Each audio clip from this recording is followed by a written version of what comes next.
If she had only been ugly. Go up on your, crazy fits, tantrums or something. We can edit it out because I know it embarrasses you. It does embarrass me. Yeah, I'm trying to hide People don't know that dark side of you, but that's what we're going to try and bring out during this podcast, Jake. Oh, you want that to happen? I wouldn't mind you throwing a hissy fit. Okay. Jake Johannsen, live from the Laugh Factory. This is Dom Irrera reporting. It's nice to be here. Where's the camera, Tom? They're all over the place. Is it that one? No, that's the one security there. light. 2, 3, 4. Oh, so this requires some editing. I've only listened to it. I've not viewed it. Oh, you got to see it. You got to see me looking older with more weight on. It's great. Well, I can see you now. Oh, but, I mean, to me, you don't look. I guess I haven't looked. But you don't at the really young care Dom for a while. Yeah, you haven't seen. I'm on HBO right now. It's sad. You're on HBO. You got a special on? Well, it's an old special, but I mean, I'm saying the thin me is on there. Yeah. Jumping around. Yeah, the young me is out there doing stuff too. It's weird how the young me doesn't pay the old me for that. I know. Young you don't look that much. Well, your hair got lighter. Yeah, maybe I got a little bit of gray. I've added a few pounds. I've gone up a weight class. I've gone up several weight classes. Yeah. I went from a bantamweight to a super heavyweight. How's it working out for you though? Are you still victorious? Do you feel like a champion? Yeah, I could still fight. I mean, I don't know when it's going to come over me, but definitely, I'm a master of fisticuffs, as you know. Are you a fighter person? I haven't, as an adult, I haven't been in a fight with anybody. Your whole life? No, not a physical fight. Really? Yeah, What pushing and what a punching. verbal exchange? Yeah. I've had some terse words with people. Oh, that's tough. Terrorist. That's brief. Yeah. Oh. Yeah, I've been in fights, but mostly in sports. One time I kicked a guy in the head. It was the meanest thing I've ever done. These guys were playing. I was playing in junior college.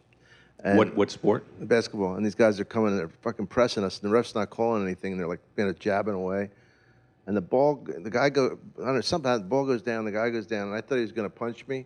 And I leveled his head like it was like I was kicking a field goal.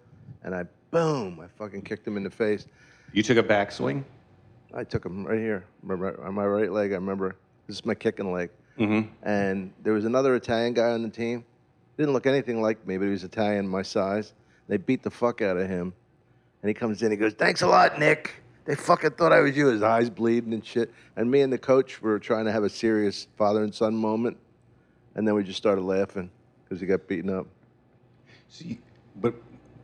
I got confused in that story because you called yourself Nick. Oh, yeah. Well, that's what he called me. I Right. was reliving it.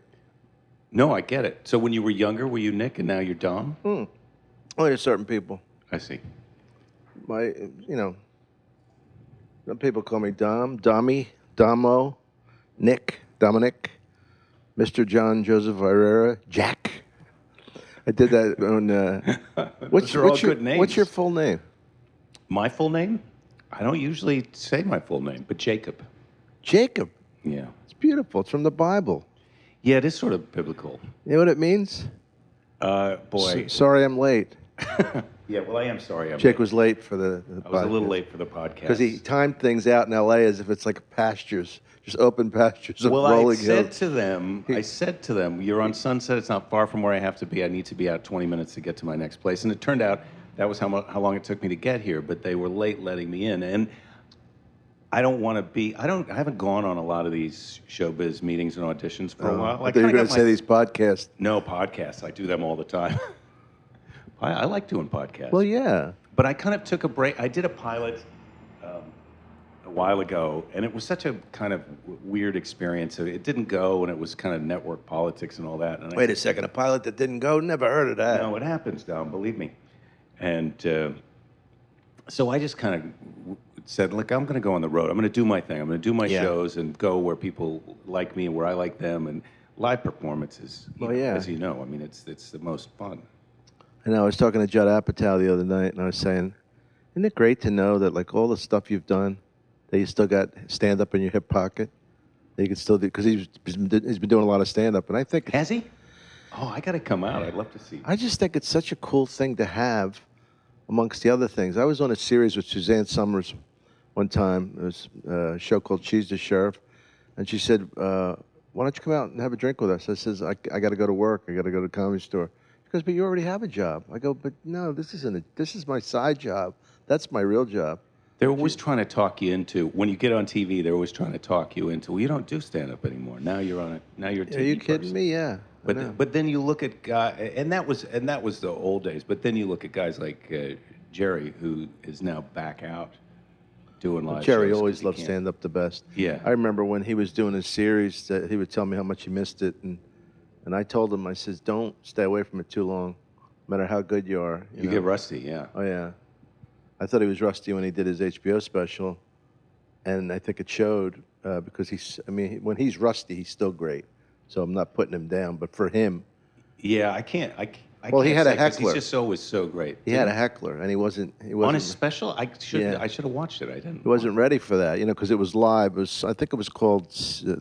I'm saying this for the last time, or something like that. This is the one that he did Right when he when he wrapped came up his back. old Yeah, material, yeah. or when he came back after. And see, I think the mistake he made, like I'm going to tell Jerry what to do, but This a is lot a of good pe- platform for that. no, but a lot of people didn't know how great his act was, and they never heard it. So a lot of them, I think he should have put it in dribs and drabs and polished it more instead of putting the whole thing together and then just starting from from fresh. Well, but that's how I like to do it too. But now you see guys like, and I don't know for sure how Louis C.K. and Bill Burr do their thing, where they turn over that new hour of material every year. But my way of doing a new material is to add it in, Yeah. to put in a new chunk and add it in and get it to work, and then cycle something else out. So Yeah. you're not trying to do a whole new hour all at once. Right, that's brutal.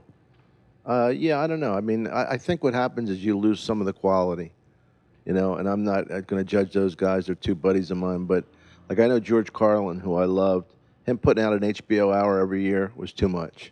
I think it's a lot. I think more like it's more like an every 2-3 years is That's a what I better think. cycle, because I feel like sometimes even the joke that you started doing at the beginning of the year isn't Gets all better. the way there Yeah. towards the end of the year, and then the jokes that you're kind of thinking of in the middle of the year, and now they've only got 6 months to get good. Yeah, It's, you regret it. Yeah. I've regretted stuff I've done on the Tonight Show, and a week later it's better. But Well, it's interesting because I used to think about it that way too, but then now I think of it. I was always surprised to go back and listen to Richard Pryor albums where you can hear sometimes he's done the same bit on a couple of different places. It's Really? different shows where you can hear different versions of people's bits out there in the world, and you realize as a comic, it's different every night you do it, and you hope the night that you record it, Yeah. you capture the perfect one. But the fact is, everything is different all the time, and that's why it's great to go see live comedy, because even if you see a guy do, yeah, well, hopefully. hopefully, Unless it's a guy that's a rote guy who, that's when those guys are kind of done now, no, right? The guys who had their hour and just never changed it ever. Well, nobody's- yeah, if they've been around a while, the hours, yeah. But I mean, I've seen guys, Jamie Masada, the guy who owns the place, was telling me one time, and I'm not going to name the guy because it would hurt his feelings. But later, you're going to write it on a piece of paper and show it. I'll tell you later. Okay. But he was doing his act. He says, watch him. He does exactly the same movements on the same lines and the fake laugh at It's- his own joke. Yeah, it's spooky when you see that. Yeah. I think I know who you're talking. Do you really? No, but I worked with a guy. This is years ago, and he was a feature act, and I couldn't say his name, but if I had to. But he had stuff in his act, at the time that was the kind of boilerplate. If you had to just go, here's the generic road comic thing that you can do, and everybody does it. He had a guitar song thing that he did at the end that involved a Jack Nicholson impression. But at the beginning of his show, he would come out and he would refer to someone in the front, and he would give them a hard time because they weren't dressed up enough for the show. They're wearing shorts, and you got your left nut is hanging out. And he would do it every show. And then some nights I would walk up on stage, and there's not even a guy in shorts in the front. But the audience doesn't know Well, that. there's 300 people there, so the 20 people in front are trying to figure out what the hell he's talking Yeah, right. about, but everybody else is laughing. Laughing because, that's funny. Do you remember the first time we met? No. I'll tell you when I think it was. Okay. Foo Bars. Larry Miller canceled. and Tom Sawyer called me, and it was you, Tree, and me. That would have been back in the old days, yeah, because... You remember Tree? I do. How funny was that with two comedians like us? And especially you're more mellow than me, and this guy was about 6'3", 6'4", bald head, kind of like a headbanger, heavy metal guy, punk rock, whatever the fuck he was. And his act was to be angry and yell at the crowd. Yeah, and he was the host. Right. He was the most unlikely MC. He was like 6'2". Are you guys ready for a fucking show, you fucks? A shaved head, like Mr. Clean. And then you go on, and this really nice guy, all like tight material. And we're doing the show, and Fubar's was in a bar restaurant in a strip mall. Yeah. Yeah. It was in the other side of the bridge, right? At Walnut Creek? It was in Pleasanton, which is right near Walnut Creek, right next to it, I think. That's funny. So you don't remember that gig? I remember doing gigs there, but I don't remember that specific weekend. I just remembered it because of the incredible juxtaposition of you and Tree. We thought it was so funny. Well, it's funny how, in that regional scene, he became this hot guy, and so everybody was hiring him, and I don't know if that still happens, because I'd like to think that club owners now try and book a show where it's like these things will work together okay, but then... What's he doing now? Tree? I don't know. You can't keep in touch with the Tree? I should internet him. The Tree, man? I gotta Google Tree after the show. The problem is, there's so many other trees out there. That's true. They're just they trees. Ripped them off. Yeah. Oh, somebody told me a story about you today that was pretty funny, because I can understand why it happened, but I know the guy, and I'm telling you in his defense, he did a bit about the hot coffee burning in your lap, the McDonald's bit. Uh-huh. You did a bit like that? I had a bit with the hot coffee. Okay, what happened was, and honest to God, just to support him, and Mike Siccone's his name, and he won Star Search, and he told me that he was like that. You thought that he ripped you off and did the bit, and he didn't even watch your act. But I'm telling, yeah, because he did the bit, but he did it like I said. But couldn't he tell that your bit was so well crafted? He goes, no, and then he didn't do it the second show, but I said, because that's not like Jake to come after. They must have really... Yeah, it doesn't seem like me. This is one of these things where some guy's telling a story and I don't remember it, so I don't want to say that it didn't happen, because maybe it did happen, but... So basically, my first two stories you don't remember. I don't mean anything to you, do I? Well, I don't... Does Ireland mean anything to you? It's funny that we started off talking about fighting, because that's how this may end. So did Ireland? I mean, do we have any good memories? Yeah, we have a lot of good memories. Do you want me to... I don't need to respond to that other thing, because I can't even remember that. And I thought at first when you started that story that it was going to be he was accusing me of stealing his thing. No. When in retrospect... He didn't see you do it, and you did similar bits. And yeah, now I would say to myself, if I could talk to that self from back then, right. I would say, look, that is a thing that happened, and it was such a giant pop culture thing. I mean, that was... before the internet had a chance to blow things up. So everybody was furiously working around the clock to come up with jokes about that. But here's the difference between you and Mike, in your defense, and not to put Mike down. I love Mike. He's lazy. He's already got money. He's lazy. He's a very good comedian. So the chances are, I know for a fact he's still doing that bit. And I'm really? I'm 100% sure you've moved on. I'm 100% sure that I am too, because I could barely. I remember that being a thing in pop culture, but I do not remember my exact joke about it. But it was something to do with lawyers. Because like a lot of guys, you raced to the stage to do the bit because you had a like with the Ray Rice thing now, or anything that happens. That I saw like 5 different versions of Ray Rice jokes. And you know that a lot of them aren't going to last in people's acts. Well, the other thing, I did comic relief one year, and it was, I can't remember what the thing was that had just happened, but it was like that. And everybody did it? And they all thought that they were going to stand out by being spontaneous on this night. Right. And the fact is, they were all doing jokes about the same thing. And how different can they really be? There's 2 or 3 ways that you can go. So you can come up with an original, but then everybody's doing their original thought about the same thing. And so you actually stand out on a night like that by doing your act. I was guilty of it one time that I remember, and then I didn't realize how fucking bad it was that I did this joke. It was the thing about the erection lasting 4 hours. Mm-hmm.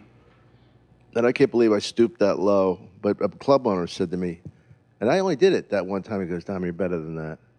You know. Really? A club owner called you out? Because But I mean, they're he was usually right. the guys who go, hey, have you heard about the erection, the 4 hour? What about Right. that? 4 hours. Call a doctor. I'm calling the Boy Scouts of America. Come on. That's the you know. Usually, I mean, I know you never get accused of stealing material because your whole thing is. I mean, to me, one of the things that puts you at the level you're at is your cadence and your originality. 'Cause Well, nobody's you. Nobody goes, oh, there goes Jake Johannsen. You know. Well, but again, you could start talking about something like I had a bit that I recorded for my last special, and then I did one of these little bar gigs that somebody does, and a guy went on, and he did almost he hit every beat of the bit, and I wouldn't accuse him of stealing because it was about a thing that was it was like, don't send another person a picture of your genitals. And back in my day, we'd have to use a camera with film in it, and then the whole Yeah, thing to about get it getting it processed. developed and all that Yeah. other stuff.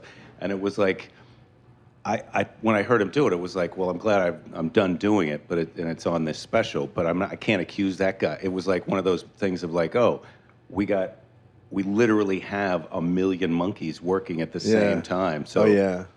So something like that's out in the world is gonna.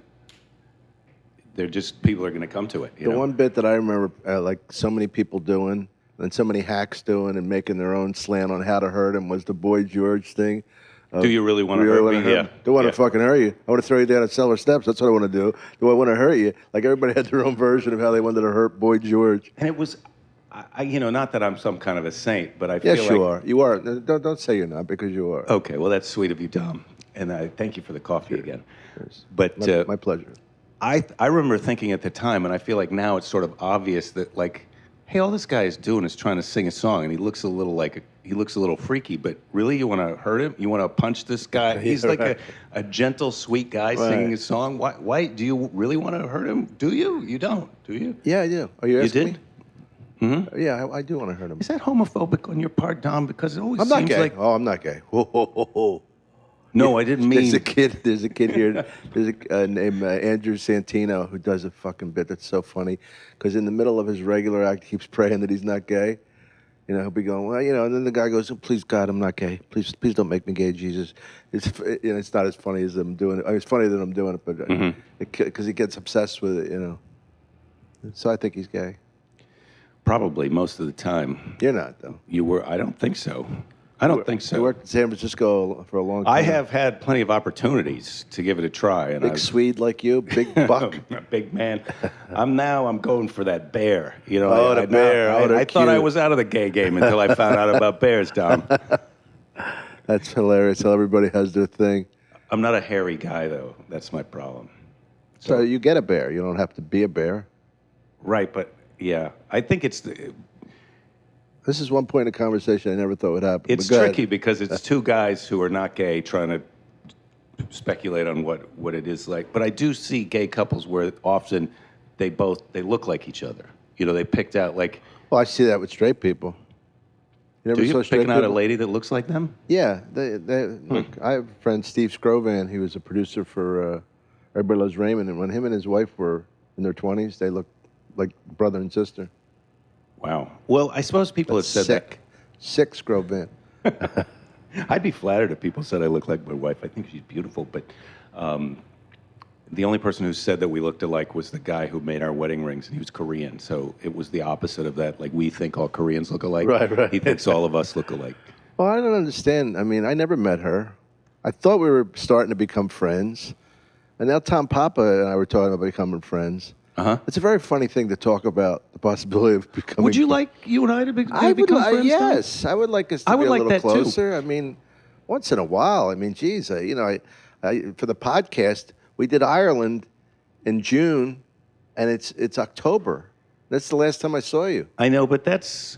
I mean, you don't come to the clubs. I don't understand. I got to come out to the clubs more, and part of my problem with that is it's been so long since I've come. The last time I came here was probably. I don't even want to say, but it could be 15 years ago.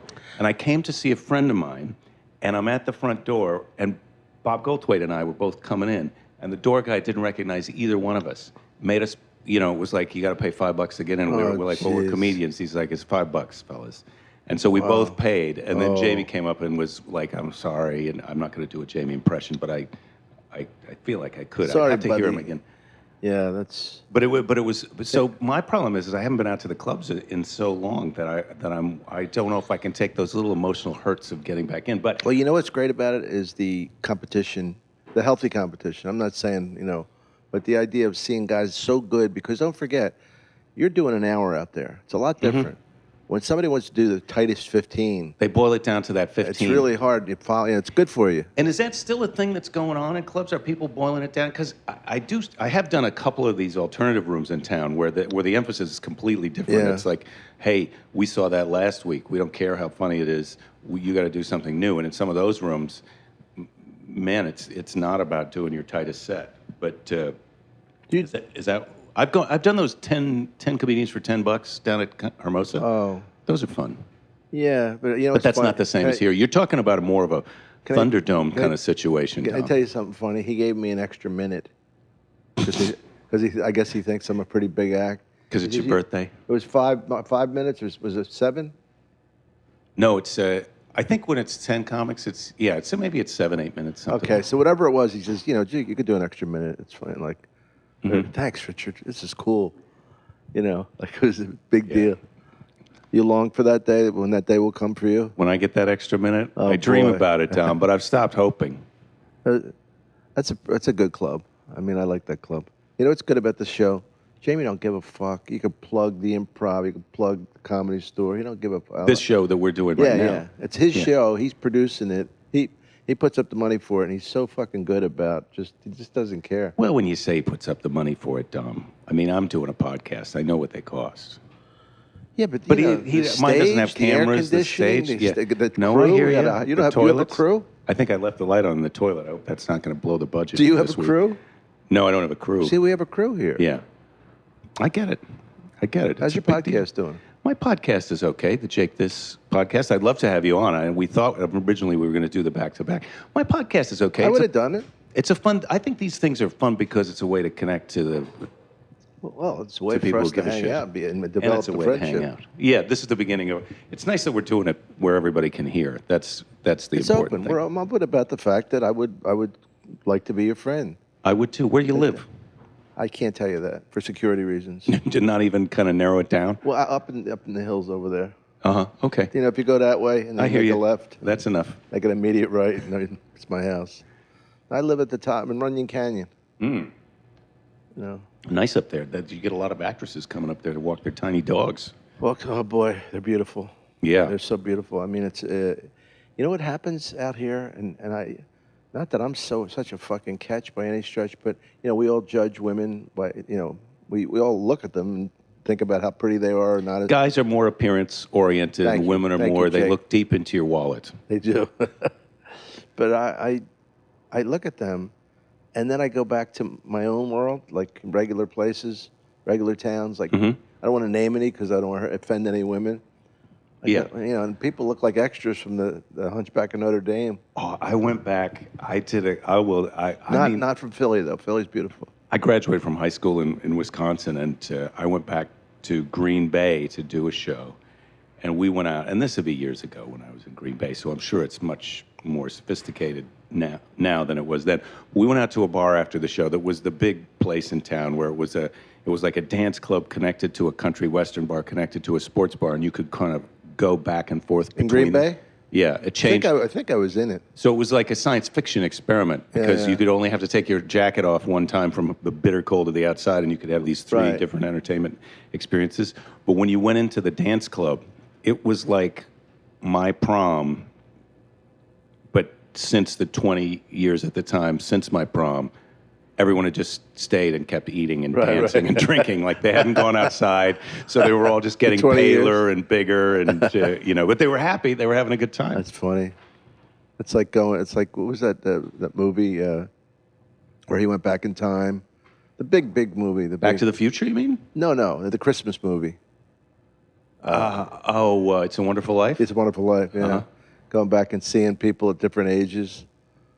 Yeah, I Were don't know. you? Did you grow up near Green Bay? No, I graduated from high school on the other side of the state. I was born in Iowa, and so I graduated from high school in La Crosse, Wisconsin, which is just right across the border from Iowa, Minnesota. Right. I used to do a show for Comedy Central called Offsides, a football show. And Green Bay was the coolest fucking place to go to. You know, for the Packers. It's an awesome town for that Yeah. because when you go out to, if you go out to a restaurant, a third of the people in there are going to be wearing a hat or a shirt or a jacket. I could do without the cheese head, but the other stuff doesn't bother me. The cheese, it's not functional. No, it's not. Yeah. It absorbs moisture. And it's big, and it's a thing, like you have to deal with it. If someone else is wearing it, you got to get out of the way of that thing when they're turning around. It's like that Laurel and Hardy with the ladder. You think a guy ever picked up a woman in a bar with the cheese head on? She pointed over, I'd like to meet the cheese head. It can't be done. Can't be, impossible. Outside of the Green Bay, Milwaukee area, it can't be done. In there. Where did you start, Jake? I started in San Francisco. That's where I started my career. That's what I always thought of you as a San Francisco comic. Well, yeah, I was going to college in Iowa, and I dropped out to go to San Francisco to do stand-up because I met a guy who was supposedly a comic in Chicago. And Supposedly? Well, I could never verify after I got out. He said he'd done comedy in Chicago, and he knew the names of a couple of clubs there, you know, Zanies and Well, if he knew the names of the clubs, of course he must have been a terrific Well, stand-up. but I was a 20-year-old kid, and so how do I know what's going on? And this was before you couldn't Google anything. He had a magazine article. You could bullshit more in those days. Oh, you could say whatever you wanted. Yeah. I started my career in San Francisco based on the fact that he had a magazine clipping from Newsweek or Time that was about Robin Williams, and that's where he started. And it mentioned the Holy City Zoo. So we were going to go to San Francisco to perform at this place because it was in a magazine. It was like an old school detective kind of. Wait, what weird was the thing. place? What was The club? Yeah. Holy City Zoo. Oh, yeah, I've been there. It was a little tiny, like 100-seat room. And Yeah, I remember it. I didn't perform there, but I went and had a drink there. yeah. So I moved to San Francisco to do that. But he was supposed to go out ahead That's of me. funny. That's what sold you in San Francisco. Yeah, that was the They reason. legitimized it. Yeah, Did you know Robin? I did. Yeah, I moved out there for that reason, and then one of my big breaks was I won the San Francisco comedy competition. Right at the same time, I got this HBO Young Comedian special, and so it was produced by Maura Bresner. Oh, it wasn't the one with Rodney. No, those were no. It was the Young Comedian special. It was a 10-year reunion. The Right. producers were Maura Bresner, Steinberg. Well, they produced that Young Comedian special, and that was a 10th anniversary one. Who else was on it? Well, so they had successful comics introducing young comics in San Francisco, L.A., Boston, New York, and so that's a good idea. so in L.A. It was I think it was Harry Anderson introducing Ellen DeGeneres. Wow. In San Francisco, it was Robin Williams introducing me. Oh, that's cool. And yeah, so it was Good-hearted guy, huh? he was really great that night. Although he loved being on stage, and I'm a new comic, and You had to follow him? yeah, and it was the same managers. Yeah. They were my managers. They were his managers. And I said to him, like, couldn't he just introduce me? Then I'll go do my 6 minutes, and then he'll come on and he'll do his set. that would make sense. And they said, well, no, it's for And then he goes, look, I'll only do 10 or 15 minutes. Right. He did 40 minutes and then brought me up. And it went great. My set was great. The audience was terrific. And it's still, you can still watch that thing out there in the world. But then he comes backstage. We were going to do a second show. And he says, oh, I'm sorry. And he was all covered with sweat. He had How can you be sorry for 35 extra minutes? Well, because I really kind of think there was a part of him that couldn't help himself. But I don't know. Yeah, but then the no. next show, he did, about 35. He did 5 minutes less. Did he really? But he couldn't help himself. He just couldn't help himself. Yeah. And he's sort of mortified. But Why would you bury the guy you're introducing? well, he wasn't doing it to bury me. He was doing it to like he couldn't help. He loved being on stage or something. I don't know what it was. Yeah. With him, and then years after that, when I'd be headlining in the Bay Area, he would show up, and then after my headline set, he's hanging out, and so you introduce him, and then he'd go up and do an hour, Yeah. because he just loved performing, and that was after he was a movie star and whatnot. Oh, I know. No, I was very saddened by his death. I did a podcast with him last time I saw him about 5 or 6 months ago. Rick Overton's podcast. Oh yeah, If anybody wants to look it up, it's just Robin Williams and Dom Irrera. And that'd be a great. I want to listen to that because I haven't listened to it because I'm It'd too be too sensitive weird. Yeah. right now. I will. Yeah, it's hard to watch that stuff now if you knew him a little bit. So weird. I saw him on a movie the other night with John Travolta, goofy Disney movie. He was so fucking good. So good at that serious. You know, whoever thought he was was going to be such a good dramatic actor? Well, that's the thing, and because he was a comedian, we're comedians, and he started in San Francisco, and I started in San Francisco, so I wasn't a good friend of his, but I would say hello to him. He knew my name. I Yeah, could yeah. go up and talk to him. So it didn't really ever I never got in my car after running into him and thought, fucking that guy is a giant star. But then when he passed away, you realize how much he had done. He won Academy Awards for serious acting. Yeah. He was a successful comedic actor. He'd done giant stand-up shows, both specials and then It was huge venues. It's like his only regrets as far as show business career would be that he didn't get to do some things twice. You know? Yeah, because he had a hit series, and his series got canceled, and everybody's series gets canceled. Canceled after how many years? No, but I'm talking about the one that he just did. Oh, the recent one. Yeah. Well, right. So that's a disappointment. I'm sure that was a disappointment. Yeah, but still, I mean, well, anyway, I don't. We did Rick and I did a tribute to him on one of the shows. Did you? Yeah. So start Really breaking taking down. this thing, oh man. Let me ask you something. I always wanted to ask you because it's a phenomenon to me because I couldn't do it. How the fuck did you write so many Letterman sets? How many times were you on Letterman? It's 44 right now. I think I'll get to do one more or two, but maybe two, but one more before he goes, I hope. That's amazing. I did one set on Letterman, and he said to me, Dom, if you're ever in the area, stop by and say hello. Can you imagine? I never got on the show again, but I thought the funniest thing was he said the bullshit, the show business bullshit of saying hello. Like, I'm going to go. Can you imagine me going there and going, no, David said to say hello, and the security guards are going, listen, buddy, you got to get out of here. We're going to have to handcuff you. Well, I'll tell you this, Dom. I've been on 44 times, and he never said, stop by and say hello. I mean, I never went upstairs and... No, this was on the air. Oh, huh? Before the show, he came and talked to me about one bit that I did about Ed McMahon that he wanted to hear, and we had sports in common. Mm-hmm. But it was a nightmare for me, that show. How do you mean? Well, what happened was I was on the Tonight Show, and that went pretty well.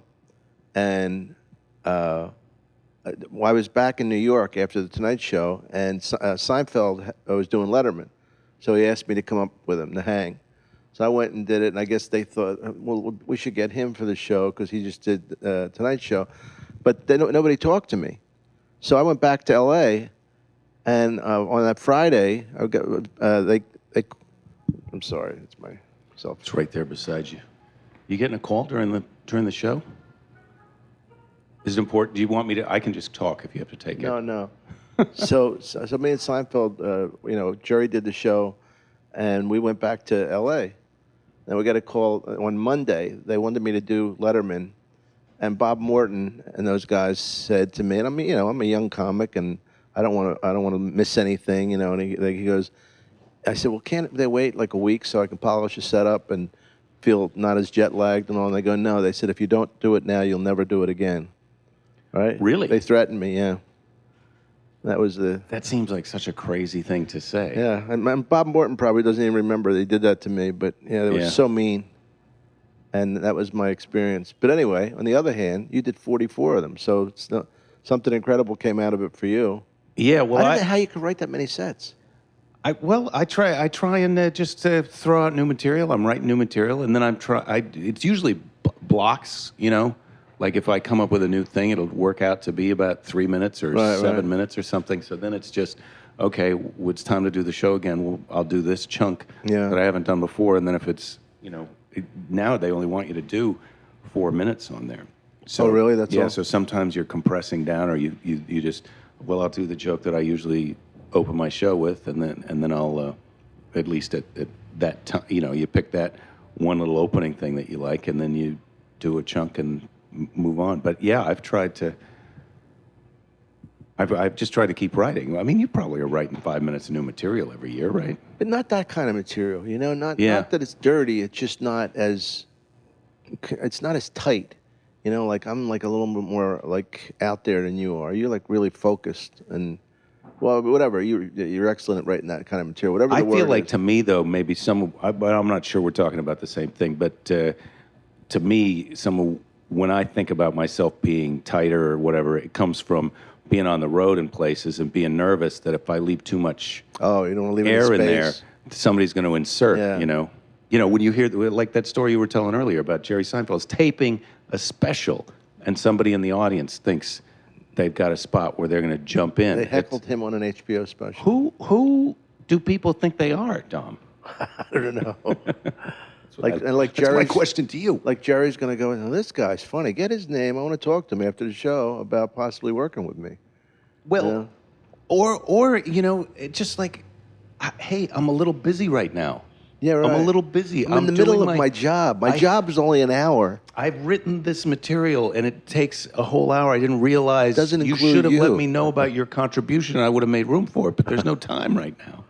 Yeah, I don't know what people think. I mean, the worst thing for me that it was complimentary is when people start doing your bits to you.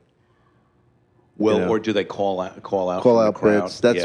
That is another this in the same genre, but another thing that is kind of crazy because, I don't mind doing it, but I don't want the crowd to think I lost my pen, and then. Well, that's true, but I mean, but that's a question that I would ask you about doing a lot of spots in town and coming down here.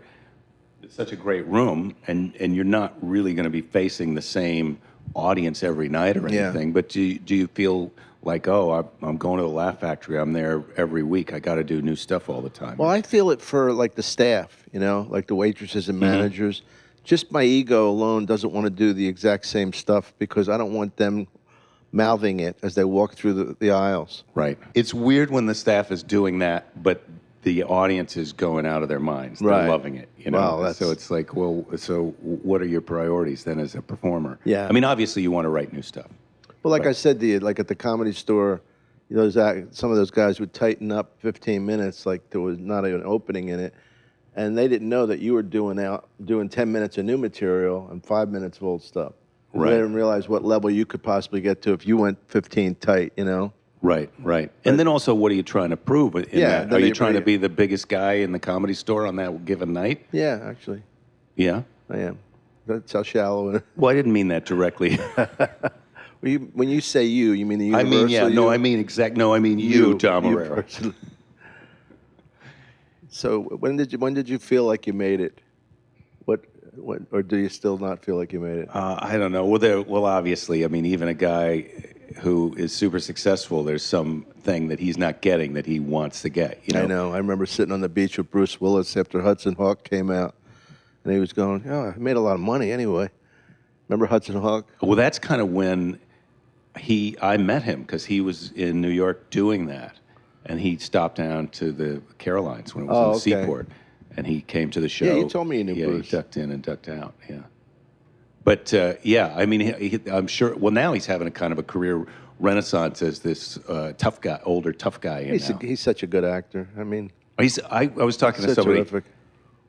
You talk about people who've done everything. I was talking to some younger person in their 20s, and I can't remember what recent movie that came out, and they were like, "Who knew Bruce Willis could do comedy?" It was like He was hey, always funny. He started off in Moonlighting. When he did Die Hard, everybody thought it was a joke that this comedic actor was going to be this action hero, and then he was so good at that's Yeah.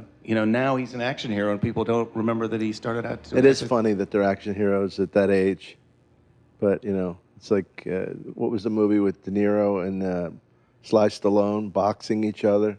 Yeah, I haven't seen that one. When I looked at the poster, it sort of looked like, are those heads, are those their real bodies that those heads are on? I think they were. Yeah. But the thing is, like when I saw Joey Pesci in, I think it's Casino, he hit a young kid with a phone.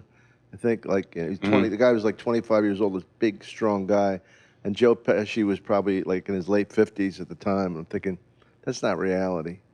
That guy hits you back. You hit him with Yeah, you give him your right. best shot with a phone, Okay. and then he cleans your clock. Let me show you something about youth. Bang. Yeah. Well, violence isn't a solution to our problems. That's think- really what I wanted to say. Really, today. that's what you came. That's your Yeah, message. I yeah. appreciate that, Jake. Yeah. So you were saying that you wanted to go back to Europe and travel, and what about your wife? Does she handle it okay? My wife is from New Zealand. So she's Oh. a foreigner. She's a United States citizen now. Did you meet her there? No, I met her here. She came here to be an actress, and she was a successful. She was making a living as an actress when we met. And you made her stay home and clean for you? She wanted to do that. Do you have kids? We've got a daughter who's 10 years old now. Oh, that's who's cool. awesome. She's And- in 4th grade? Yes, that's boy, you're good. Well, I used to teach it. Oh, really? Yeah. See, That's a great age, by the way. It's so great. I mean, the They're so- opinions that she has and her ability to express herself. Yeah, but they're fun. They're kids. They're not. Puberty hasn't hit them, and they're not They're not babies anymore. It's a really fun age. That couple of years, Yeah, 3rd, yeah. 4th, 5th grade, man. If Yeah. I ever went back to teaching for any reason, that's the age I'd like. They're great. Well, they're fun kids, and you can ask them serious questions. You can tease them, and they laugh. And Oh, you and never they- talk down to them. They're so hip. you Yeah. know. Yeah, so she's great. So, I'd like to start going. I'd like to start doing some stuff in my career. I spent all of this time working hard and Yeah. saving money. I got a nice house. I've got a nice life. I've got money saved. Of course, I'd love to be doing some big splashy showbiz, Yeah. movie or TV show, that kind of stuff, to get a little more exposure, to get audiences out. But I want Yeah. to start performing in some places that are a little bit different. Well, And that's what I do. Because I'm at the point where it's not just about the money, and that's what I'm saying. and Yeah. I mean, like I spent more on my ticket, like last year, than I made in Australia. I heard you tell that story on here before, and Really? yeah, because you want to fly business class and you can't be First class. So business is So not what I even do good is I enough. buy a business class ticket, and it's really expensive, and then I bump up with my system-wide upgrades. I see. But I mean, I'll fly business. Business is cool, but the first is. Well, we end up going to New Zealand on my frequent flyer miles, and most of the time we can get in business, but every once in a while we got to do that in coach, and that is tough. Like you got to mentally. Yeah, I've prepare never yourself done for it. that. It's tough going. Although with a kid, it's not so bad because you can get 3 seats and she's small, and so it's not so. Or you can get in one of those rows that's 4, and you put Right. the empty seat between, with the kid that's next to the kid and, Yeah, and yeah. the Qantas and whatnot. They won't sit a single adult man next to a little kid. Really? So, yeah, they've got a. They're so Men have completely such sexist. bad raps. Yeah, they know that down Isn't in it a shame? Australia, New Zealand. If you put a man next to a child, that child is going to get. But it's so funny because we're so. I mean, I guess men earn the reputation, but some of the sick fucks out there. But it's so sad you can't even say hi to a kid. The only time, like if you're alone, if you're with a woman and the woman says, Or if hi- you're with a kid, that's one of the nice things. oh, if you're with a I'm kid, my yeah, kid, then we can yeah, talk to of course. other kids. But if yeah. you're alone, you can't say, "Hey, man, how you doing?" It's like nothing. There's nothing you can say. Why do you want to know? Yeah. Why do you want to know? Leave my son alone. The kid was waving to me. Yeah, it's tough. It's tough being a man in this cruel, It's not this easy. A lot of people want to judge us. women beating society. You brought that up now a second time. Well, it affected me. Did it? How did it affect you? It's just unbelievable to me. And this isn't just Ray Rice. It just was so, it was right there for us to see how you could hit somebody, especially a woman, when you're a professional athlete, hit them so fucking hard, you knock them out, and then treat them worse by dragging them like they're game, like it was a deer you caught. So it did affect me because I saw my father hit my mother, and I mean, obviously, it's a terrible thing. but No, I wasn't going to say but. The interesting thing to me about it is that first the NFL heard that he punched his fiance and Yeah. knocked her out and dragged her out of the elevator, and then they gave him a punishment. And then was once it they 1 game or 2 games? I think it was 2 games. And then once they saw the video, they said, "Oh, no, this is very bad." It's like, what did you think? What is could we get 2 actors to act out what you thought it Yeah, looked that like you for only a guy gave to punch a lady out? To knock her because out? I don't think there is a 2-game suspension version of Right, that right. story. Yeah, he lightly tapped her Yeah, on the he just tapped her. It looked like he was adjusting her glasses and she went unconscious. I mean, come on. Is that a bit? Because No. it's a good bit.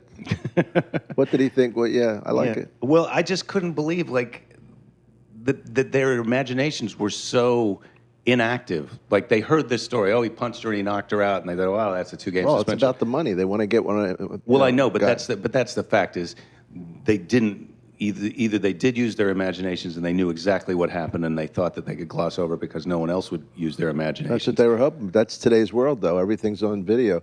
Never do anything in a casino that you don't want to be seen because they got fucking cameras everywhere. What about in your room, Dom? When you're just on the internet, Well, they're not you're supposed to have cameras. You're trying to get to sleep. Do you know what I'm talking about? Yeah. Is that being filmed? Can you erase them when you get when you really get some perverted, videos? What do you mean erase them? Can you erase them, or are they in the system forever? You can delete your browser history, but I know the casino is keeping track of what you watch when you're doing your naughty business. You know they are.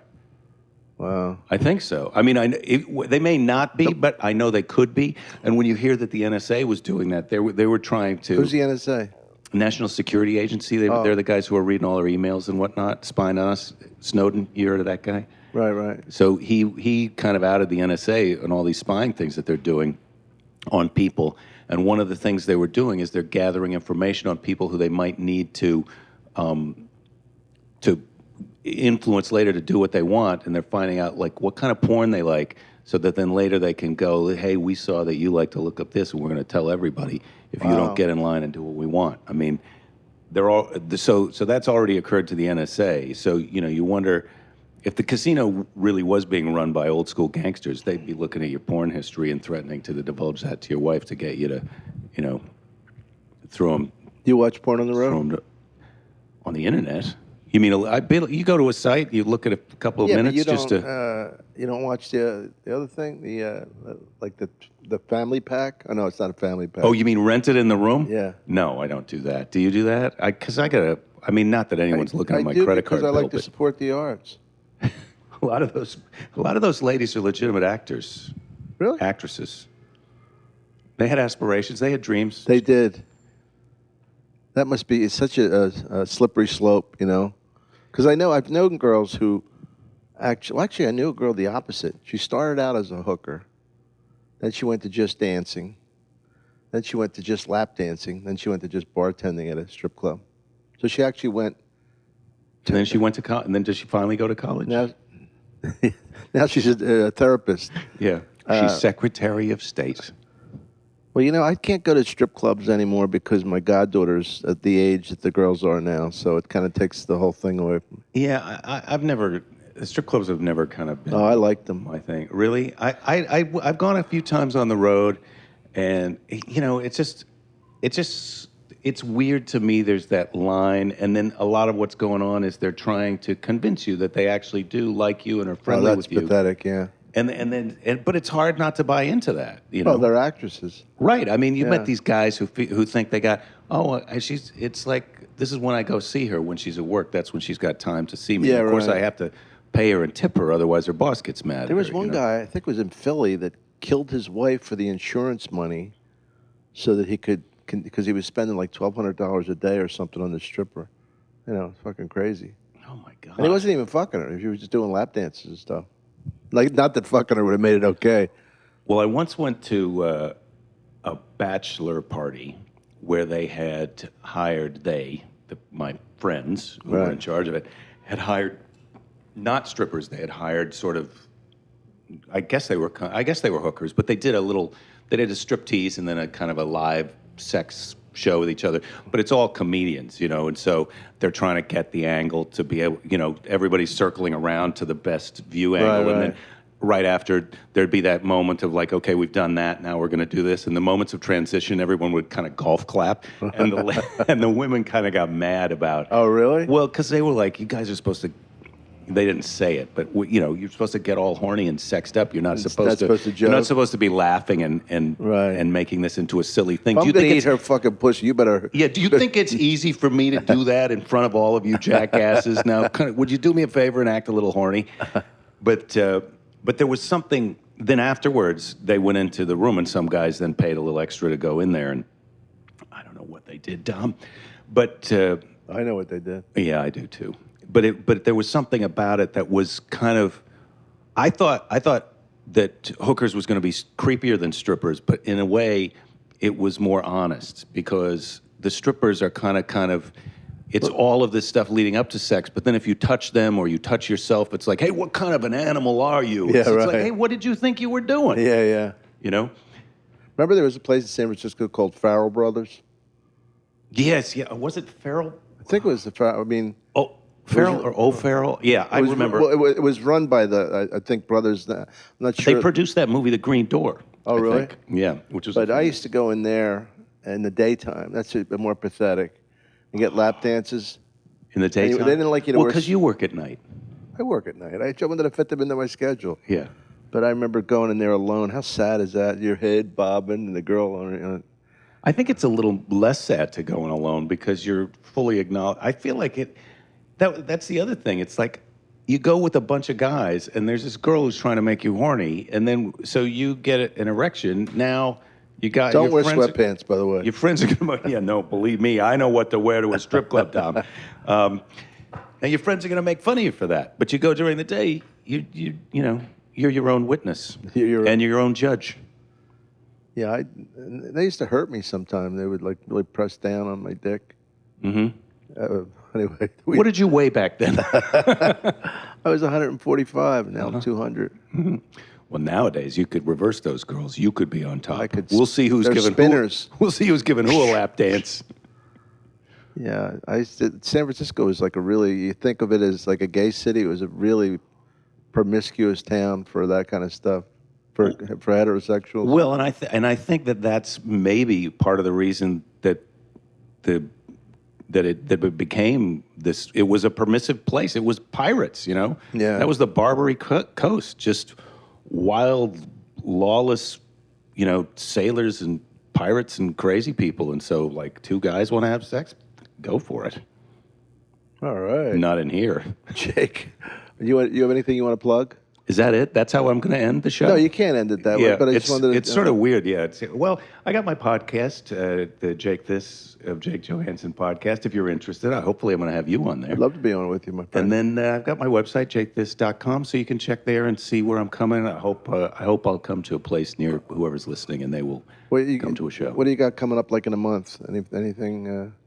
You know what? Do you mind? I'm at the Governors and Brokerage in Long Island, and then I'm at Bananas in Hasbrook Heights. Anybody's around, I love that club. I love all three of those. So you're clubs. doing Governors on Long Island? Yeah. I'm doing the Comedy Works in Denver in I the love that beginning in place. November. I was there in September. Then I'm doing a Comedy Works in Albany, no relation, but that next week. How the dare them 14th, use that name? I don't know how they got away with it, Tom, but I'm not a lawyer. Was that Tom, the big guy Tom? You mean in Albany? Yeah. I never been to that. That's going to be a new one for me. Oh, So, okay. And then I got Zanies in Chicago, and then Laughs in Boston in December. So, and all Wait, that. don't gloss over it. What was it? Zanies in Chicago. Do you ever go to Zanies in Chicago? Yeah, I do. Jamie has a club, and Oh, he did. He does. I can't do didn't know Zanies that. anymore. Yeah. Well, you know, Vernon Hill's closed, so Vernon Hill's closed, but they got a new one in Rosemont out by the airport. So I usually do downtown, this little room downtown, which is old I school. love that room. Yeah. I mean, that reminds me. that was a strip club. Yeah, and that reminds me of the original Cobb's, not the one that was in the cannery, the one before Oh, that. that was a great place. Yeah. Barry Sobel got me the gig there. I went up and did a middle spot. I'll never forget it. Tom paid me $1,000 for a middle spot in that little room. That's very pretty generous. great. Yeah.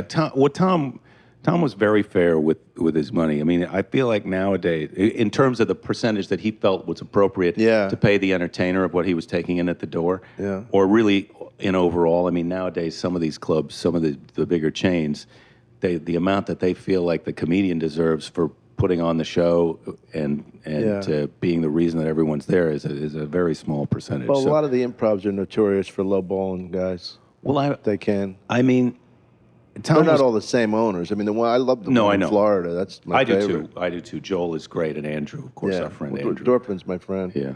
Well, Joel is too, but not like Andrew. Andrew and I are. Yeah. When they got the room in Phoenix now, which is nice, which I did earlier this year. Yeah, that's cool. What's it called? Stand Up Live. Stand Up Live. Stand Up Live, and then they also own the Improv in Tempe too. So yeah, it's good to go against yourself. That's always good business. They're competing with them. So there was a guy in Minneapolis years ago, Scott Hansen, who I remember Scott. His fattest guy I've ever met takes me right from the airport to a barbecue place. Did you go to Rudolph's? Do you remember the name of it? No. Oh, yeah, there was a great place. It was we were gonna great, stay yeah. for barbecue. But yeah, you felt guilty He's still going out alive, to eat with huh? him. I think he is. How the fuck is that possible? God bless him. I don't know. He was married to a nurse for a while. I don't know if they're still married, but his wife She was a nurse. probably on 24-hour duty monitoring. Yeah, well, it's nice him. that there's someone right there who can Yeah. intervene if you've got a crisis. But yeah, he was a big guy. But his business strategy was someone would open a club to compete with him. He would buy that club, and sometimes he would buy the other club and then go out of business for them.